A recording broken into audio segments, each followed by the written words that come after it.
Hi, my name is Matt Durand, and this is my TED Talk on cultural leadership.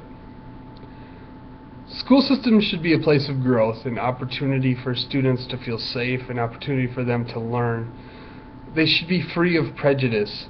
They should be a safe, comforting environment for students to go to and learn from every day. This was not the case in a small southern Minnesota rural community of Owatonna. In November of 2009, a white student had written a paper for his English class titled Somalian Privileges, which claimed that Somalian students in the school were allowed to bend certain rules.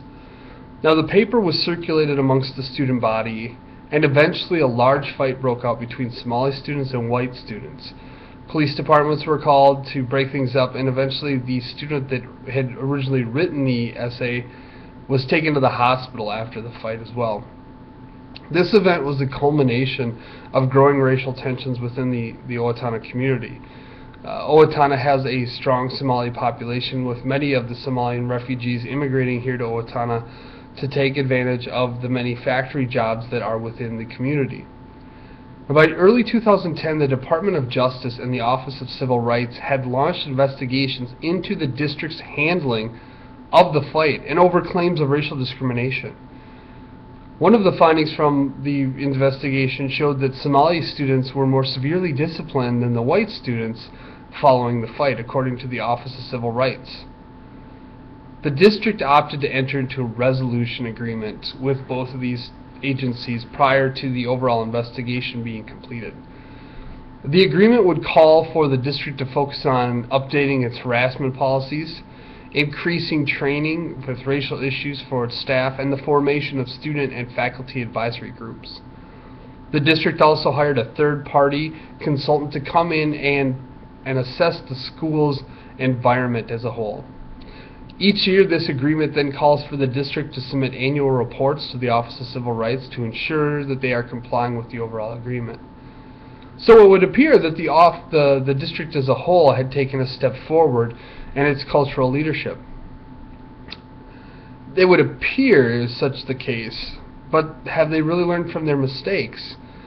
And even there, it appears not so. Because Owatonna students, and by extension the district itself, came under fire in February after racial slurs were posted by Owatonna student athletes and directed towards student athletes from another school. The Owatonna basketball team played Red Wing and won a very, very close game. The game was physical, there were different fouls, aggressive in nature.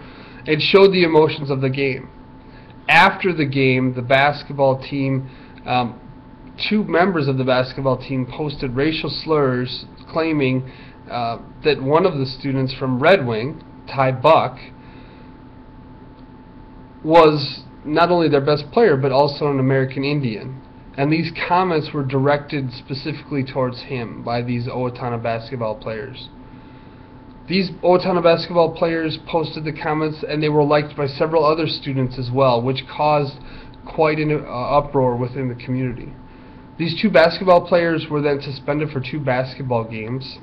They could not participate in the playoffs that Owatonna subsequently lost.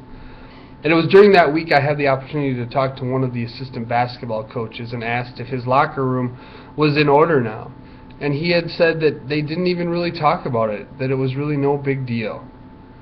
I was incredibly disappointed and frustrated to hear that it was no big deal, that these coaches failed to utilize this teachable moment. This was an opportunity to help, influence, and shape these young minds while sending a message to all other students that this behavior would not be tolerated. The coaches lacked the cultural leadership needed to create an environment free of racial tension. They did not take the time to really use this moment to help shape and influence others. In response to the 2009 event, the district has chosen to take a reactive approach. It should be noted that the district has surveyed students, and those students do report that there is an improvement. They do feel more respected amongst staff as well.